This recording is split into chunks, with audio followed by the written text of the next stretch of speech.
మన నాయకులు ఇప్పటికే చెప్పి ఉంటారు, ఈ దేశంలో చీకటి రాజ్యం ఎమర్జెన్సీ అనేటువంటి ఒక పరిపాలన ప్రధానమంత్రి హోదాలో తీసుకొచ్చి ఇవాళకి 50 సంవత్సరాలు పూర్తయింది. ఇందిరాగాంధీ తీసుకొచ్చినటువంటి ఈ ఎమర్జెన్సీ లేదా అత్యవసర పరిస్థితి అనేటువంటిది భారతదేశంలో భారత రాజ్యాంగానికి సమాధి కట్టినటువంటి ఒక సందర్భాన్ని మనం చూస్తాం. భారతదేశ రాజకీయ చరిత్రలో ఒక చీకటి కాలంగా దేశాన్నంతా కూడా ఒక 6 మైలు జైలుగా మార్చినటువంటి ఒక దుర్మార్గాన్ని భారతదేశం చూసింది. కానీ ఇప్పుడు జరుగుతున్నది ఏమిటి? ఈ దేశానికి స్వాతంత్రం వచ్చి 75 సంవత్సరాలు అయింది. ఆజాదీ కా అమృత్ మహోత్సవ్ పేరుతో ఈ దేశంలో దాదాపు 1.5-2 సంవత్సరాల క్రితం సంవత్సరం పాటు ఉత్సవాలు జరిపారు. భారత రాజ్యాంగం గొప్పతనం చెప్పారు. మంచిదే.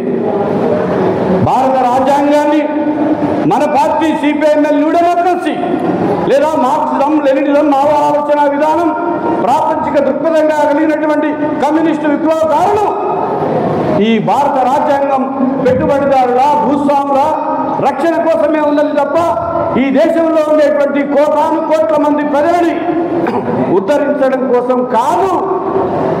అందుకే ఈ రాజ్యాంగాన్ని మేము ధ్వంసం చేస్తామని మనం చెప్పాం. ఇవాళ 75 సంవత్సరాల తర్వాత మనం ఇవాళ భారత రాజ్యాంగంలోని ప్రజాస్వామిక హక్కులు, భారత రాజ్యాంగం ఇచ్చినటువంటి విలువల్ని కాపాడాలని మనం మాట్లాడుతున్నాం. వరంగల్ నడిబొడ్డున పోరాడి సాధించుకున్న తెలంగాణ రాష్ట్రంలో 2వ అతిపెద్ద పట్టణమైన హైదరాబాద్ తర్వాత 2వ అతిపెద్ద నగరమైనటువంటి వరంగల్ నగరంలో మనము సదస్సును నిర్వహించుకోవడానికి మనకు అనుమతి లేదు. రేవంత్ రెడ్డి 6 గ్యారంటీలతో పాటు 7వ గ్యారంటీ ప్రజాస్వామిక పాలన అన్నాడు. రాత్రి 9-10 గంటల వరకు కూడా కమిషనర్ ఆఫ్ పోలీస్ వరంగల్కు సంబంధించినటువంటి వాళ్ళు మనకు అనుమతి నిరాకరించిన సందర్భాన్ని దృష్టిలో పెట్టుకొని ఉదయం మన పార్టీ ప్రతినిధి వర్గం మంత్రి సీతక్కను కలిస్తే 10:30 గంటలకి 11 గంటలకి సీతక్క ఫోన్ చేస్తే నగర పోలీస్ కమిషనర్ మనకు అనుమతినివ్వడం అనేది దేన్ని సూచిస్తూ ఉన్నది? నోరు వాయులేని ప్రజలకి ఈ దేశంలో ఉండేటువంటి రాజ్యాంగం, ఈ రాజ్యాంగంలో ఉండేటువంటి హక్కులు చట్టాలేవి కూడా అమల్లోకి రాలేదనేటువంటి విషయాన్ని మనం అర్థం చేసుకోవాలి. భారత రాజ్యాంగం పనికిరాదని మనం చెప్తున్నాం. కానీ భారతీయ జనతా పార్టీ చెప్పేటువంటి భారత రాజ్యాంగాన్ని మార్చాలనేటువంటి దానికి మనకు వాళ్ళకు తేడాలు ఉన్నాయి. ఏం చెప్పదలుచుకున్నారు? మనం ఇవాళ ఈ సదస్సులో భారత రాజ్యాంగం, ఆదివాసీ హక్కులు, శాంతి చర్చలు అనేటువంటి 3 అంశాల మీద పెట్టుకున్నాం. మొట్టమొదటి భారత రాజ్యాంగాన్ని మార్చాలనుకుంటున్నారు ఇవాళ హిందూ పాలకులు, బీజేపీ పాలకులు.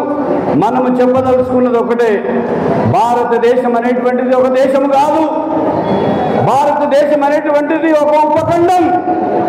1942-46 కాలంలోనే భారత కమ్యూనిస్టు పార్టీ ఈ దేశాన్ని ఉపఖండంగా చూసింది. ఈ దేశంలో అనేక రకాల మతాలున్నాయి, ఈ దేశంలో అనేక రకాల కులాలున్నాయి, ఈ దేశంలో అనేక రకాల జాతులున్నాయి, ఈ దేశంలో అనేక రకాల తెగలున్నాయి, అనేక రకాల ఆచార వ్యవహారాలు, అది కట్టు కావచ్చు, బొట్టు కావచ్చు, తిండి కావచ్చు, బట్ట కావచ్చు, ఆఖరికి ఎట్లా బతకాలనేటువంటి విషయంలో ఆచార సాంప్రదాయాలు ఉన్నటువంటి ప్రజలందరినీ కూడా నేనందరినీ ఒకటే తీసుకొస్తాను. ఇవాటి వరకు మన దేశంలో ఉన్నటువంటి ముస్లింలు కావచ్చు, క్రిస్టియన్లు కావచ్చు, హిందువులు కావచ్చు, సిక్కులు కావచ్చు, జైనులు కావచ్చు, పార్సీలు కావచ్చు, ప్రజలందరూ కూడా మనము చదువుకునేటప్పుడు భారతీయులైన మేమందరము సహోదరులమే అని చెప్తాం. కానీ ఇవాళ బీజేపీ పార్టీ తీసుకొచ్చేటువంటి, ఆర్ఎస్ఎస్ తీసుకొచ్చేటువంటి కొత్త రాజ్యాంగంలో మనమందరము సహోదరులమని చెప్పరు. హిందువులు మాత్రమే సహోదరులు అని చెప్తారు. ఈ దేశంలో క్రిస్టియన్లు ఉండడానికి వీల్లేదు, ఈ దేశంలో ముస్లింలు ఉండడానికి వీల్లేదు, ఈ దేశంలో హిందువులని మాట్లాడతారు. హిందువులు ఎవరురా అంటే బాపనులు మాత్రమే హిందువులు లేదా అగ్రకులాలు మాత్రమే హిందువులని మాట్లాడతారు. ఈ దేశంలో కోటాను కోట్ల మంది శ్రామిక వర్గ కులాల నుంచి వచ్చి అనాదిగా కుల వ్యవస్థకి బలైతున్నటువంటి శ్రమజీవులందరినీ కూడా ఇవాళ హిందూ మతం పేరుతో భారతదేశంలో ఒక హిందూ వ్యవస్థ పేరుతో తీసుకొస్తున్నారు. దీన్ని మనం వ్యతిరేకించాల్సినటువంటి అవసరం ఉన్నది. అదే సందర్భంగా భారత రాజ్యాంగం కల్పించినటువంటి హక్కులు ఏదైతే ఉన్నాయో, విలువలు ఏదైతే ఉన్నాయో, సదుపాయాలు ఏదైతే ఉన్నాయో, రిజర్వేషన్స్ ఏవైతే ఉన్నాయో అవన్నీ కూడా భారత ప్రజలు సుదీర్ఘకాలం పోరాడి సాధించుకున్నటువంటి విషయాలనేటువంటి విషయాన్ని మనం దృష్టిలో ఉంచుకుంటూ తప్పనిసరిగా ఆపరేషన్ కగార్కు వ్యతిరేకంగా పోరాడాలి, ఆదివాసీ హక్కుల కోసం పోరాడాలి. భారత రాజ్యాంగం కల్పించినటువంటి షెడ్యూల్ 5, 6 వీటితో పాటు జీవించే హక్కు ఏదైతే ఉన్నదో ఆ హక్కు కోసం మనందరం కూడా పోరాడాలి.